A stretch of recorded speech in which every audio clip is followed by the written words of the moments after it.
تو دوستو ایام فاطمیہ جو چل رہے ہیں، اس لیے میں نے کوشش کی ہے کہ بی بی کے موضوع پر دو چار جملے آپ کی خدمت میں گزارش کر دوں۔ حضور اکرم صلی اللہ علیہ وآلہ وسلم کو بہت زیادہ محبت تھی اپنی اس عظمت والی بیٹی سے۔ حضور اکرم صلی اللہ علیہ وسلم کی ازواج مطہرات میں سے ایک حضرت عائشہ تھی۔ آپ جانتے ہیں،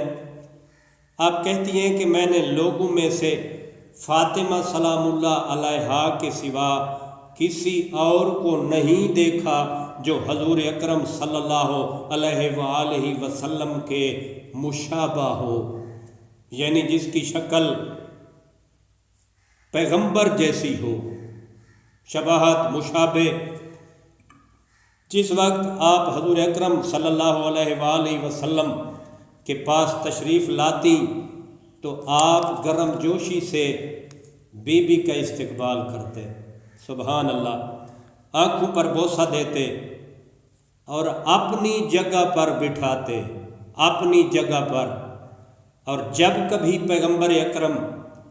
حضرت فاطمہ کے پاس چلے جاتے تو حضرت فاطمہ بھی تعظیم کے لیے کھڑی ہو جاتی، نبی کریم صلی اللہ علیہ وآلہ وسلم کے ہاتھوں کو بوسہ دیتی۔ جس وقت حضور اکرم، یہ عائشہ فرما رہی ہیں، جس وقت حضور اکرم اپنی بیماری کے ایام میں تھے، یعنی آخری زندگی کے آخری دنوں میں تھے، تو آپ نے فاطمہ سلام اللہ علیہا کو اپنے پاس بلایا اور بہت آہستہ آہستہ سے انہی کے ساتھ باتیں کی۔ میں نے دیکھا کہ فاطمہ پیغمبر کی ایک بات پر رونے لگی۔ پھر کچھ لمحے ہی گزرے تھے کہ میں نے دیکھا فاطمہ سلام اللہ علیہا اب مسکرا رہی ہے۔ تو جب پیغمبر سے علیحدہ ہوئی، میں نے سوال کیا، بی بی نے فرمایا یہ راز کی باتیں تھیں جو ابھی میں فاش نہیں کرنا چاہتی۔ راز فاش کرنا ناپسندیدہ فعل ہے۔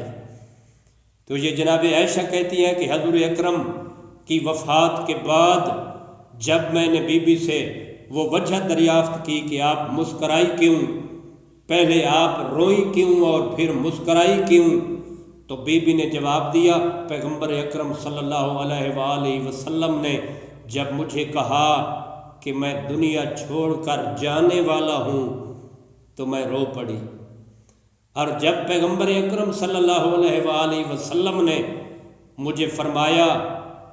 کہ رشتہ داروں میں سے، میرے قریبیوں میں سے سب سے پہلے جس سے میری ملاقات ہوگی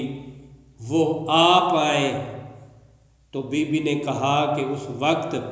مجھے ہنسی آ گئی اور میں خوش ہو گئی۔